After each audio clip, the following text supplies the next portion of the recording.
previously on Stay in Your Lane. I mean, we try to preach that the data should be used in real time. Like Mhm. if it's going, Nathan, in your instance, if it's going Wisconsin to Florida and we see it crossing through Oklahoma at 45 degrees, like you're getting that alert, text message, email, push to TMS, wherever you need it, so that the load coordinator is hopefully calling that driver and taking an action in real time. So you're partnered with Kites, which is good because they're our primary. We use them as well. So does the data that the units transmit go into Kites? Like, can we access it through Kites, or do we actually have to separate into the Tive system? So all the Like, above. I mean, will your alerts show up in? Because our coordinators get the alerts from Kites, the Kite system on, truck is early, truck is on time, truck is late, etc. So does that pair up with that? yes, it can. We have a direct API feed into Four Kites as well as TMS systems, but for Four Kites on that load screen right there, you'd be able to have a feed in and be notified that the tracking and for the temperature is coming in from the device. So the units, if you don't mind a little Q&A here, um, Sure. is so for and John, you're fully aware of this. Mhm. We do ship a lot of multi-stop loads. So is there a requirement or preference as to where the monitor is placed in the truck? Because obviously if John's out delivering a two-stop, three-stop load for me, I'm going to want to put it in the nose of the truck to be able to track all the way through the delivery. I would make a recommendation. I would put three in that trailer. I was going to say I'd second that, but it's all preference. I mean, if you put one and you only put it at the nose, you miss out on features like the light alert potentially because of potential stacking issues where it just can't detect anything from the nose. It's also just because it's hardware, you got to remember like connectivity is always going to be worse off when something's buried. Still going to transmit and collect information, but we typically recommend to, John's comment three, or if not, if that's not the appetite, put it on the wall at the tail still. That But would be John, go ahead. option two. Yep. Now, I will say this from a cost and a value perspective, I think Nathan's someone who very much understands value. I don't think anyone can afford to choose the cheapest option moving forward with the food safety regulations changing.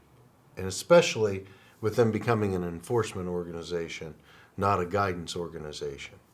That's the monumental shift there, right? So if something happens and someone gets sick, then it's about liability and protecting individuals because there's going to be no corporate veil to pierce. They'll have the ability to go after individuals. So if you did it knowingly or if you should have known, you're going to be responsible. You're not going to be able to hide behind a company. And that's I would say, the most difficult part of what's coming. Um, if we take a three-stop load, there's two ways to look at that from my perspective. You put one unit on each part of the shipment. And the reason why I say that is it might stop number one may be uh, a smaller distribution network that you're going into. And you may need to track it from that point forward. Now, these units can last a long time on a battery. I mean, days after we make our deliveries, they're still sending us signals. Days and days. I mean, Raj, I think the way most of them are set up, we're probably going to get at least a week or maybe even 2 weeks out of them.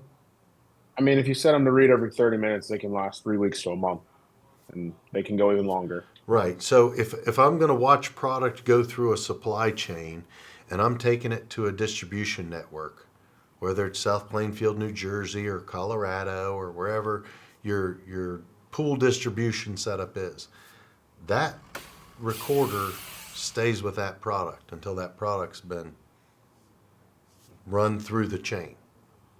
That is a huge benefit. And I'll give another example.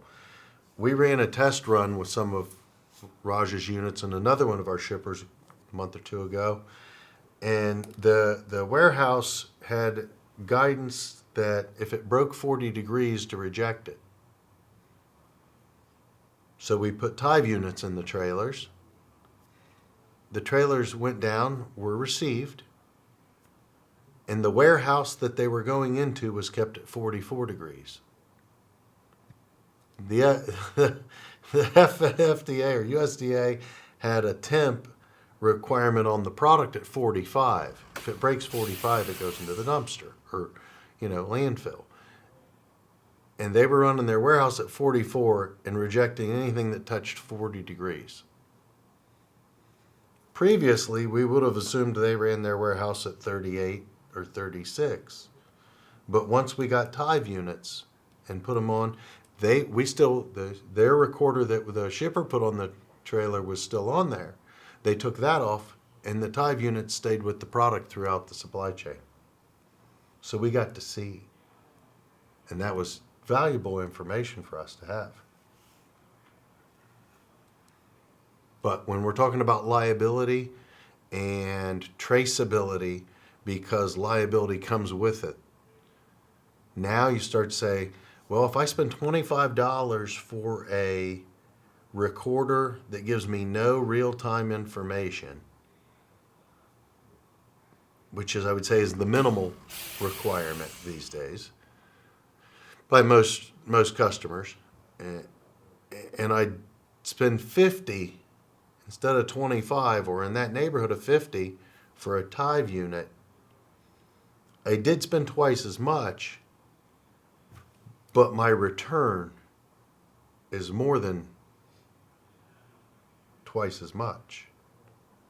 Now I don't have to worry about housing all of that data and information for food safety. I don't have to worry about protecting my organization and my people from liability and processes. And we can follow it through the supply chain. And if something were to happen and the temperature were to go haywire somewhere, we're going to know it and be able to track it to that level, which means now you're proactive. So you can catch shipments that have reefer issues on the road real time after they leave your dock. You can be notified and then start digging. Every single temperature issue can't be a claim. I haul ice cream. Okay, so if I'm hauling ice cream out of Florida and I'm coming up here, believe me, I don't want extra time on the truck, and I'm going to maintain negative 20 degrees. And if I have a unit have a failure, ideally I want to get in and out of a repair shop before that product gets above 20, 24 degrees. If I can do that, I save the load and it cools right back down. We don't crystallize and thaw. We don't have to worry about egg or anything being in the cookie dough type ice cream. We don't have to worry about any of those things. We've been able to be successful at salvaging the loss and eliminating that scenario. We get the unit fixed. We show up on time to the receiver, and we're right at 10.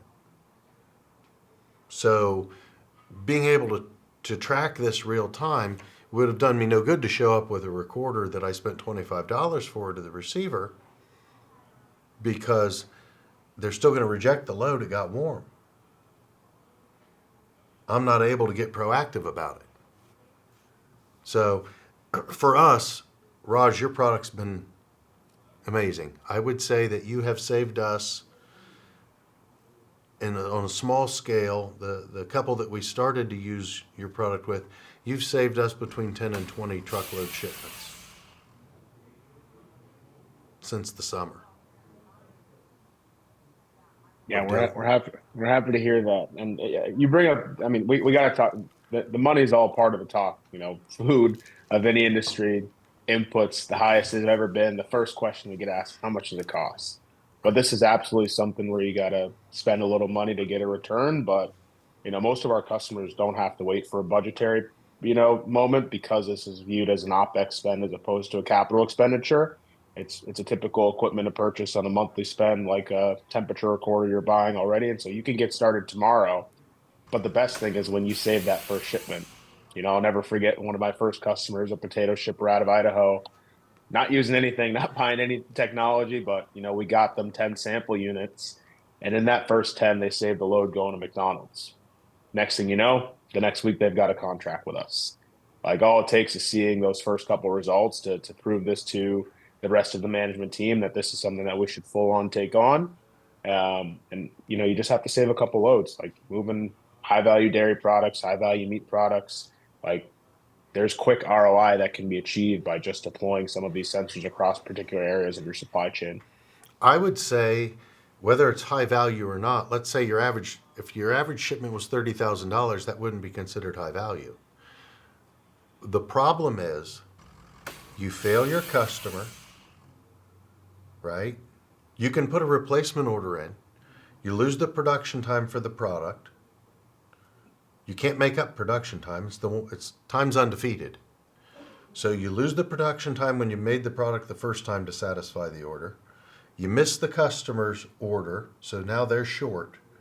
You're scrambling to get more product to them, which interrupts your schedule and your routine. All of these things are costs. We're trying to figure out where did the failure happen, who's responsible for it, and how to collect for it. So when you look at the whole picture, the $30,000 is a big part of it, and that buys a lot of units, but it's much bigger than that from a network and a supply chain perspective. Then throw in what's the cost of liability of not knowing. Now, Nathan, I'll throw something different your way because I don't know that you've realized or looked at it from this perspective. What happens if you have a large number of shipments going out that are customer pickup from your facility? And then they have a temperature problem and they come back to you. Our contracts are as soon as the carrier signs for it, it's theirs. So I know that with a lot of shippers, that's not really how it works out, though.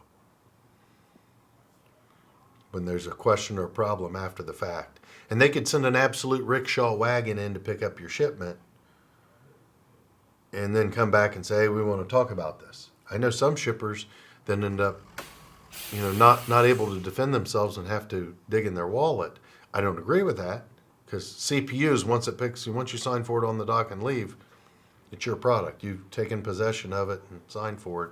It is yours. But there are shippers out there that this would save them immensely if they put it on shipments that were CPUs. It would stop an argument from ever getting anywhere. You can say, hey, Mr. Customer, the shipment that left our facility yesterday just showed up on our report. We got a notification that that product hit 49 degrees for a lengthy period of time. You might need to check and see if it's salvageable because you don't want it going in your label on it going into the market. So you go from reactive to proactive on all of these things because you're able to track temperature real time at the pallet level throughout the whole process in the supply chain. I'll throw this at you. I'm a fan of the GPS tracking on it for the same reason I'm a fan of the GPS tracking with fork heights. There's no gap there. Is there, Raj? Have you seen a gap? Nope. I mean, there's very minimal, but I mean, to the comment about the CPU, it's pretty common practice. Produce is probably the most advanced perishable industry with real-time devices. It's pretty common practice, for example, berry shippers, regardless of if it's an FOB load or a delivered load, because of the value of that load and the fact that you're growing something on the ground, you might not have something to replace that if it does have a claim or rejection. The customer still needs something. They don't care how it's getting there. They're putting one on an FOB load every single time. Rainier cherries. Some rainier cherries. Sure. Yeah, cherry season out of Washington. Can't afford to lose a load, like regardless of the delivery type. Continue watching on the next episode of the Stay in Your Lane podcast.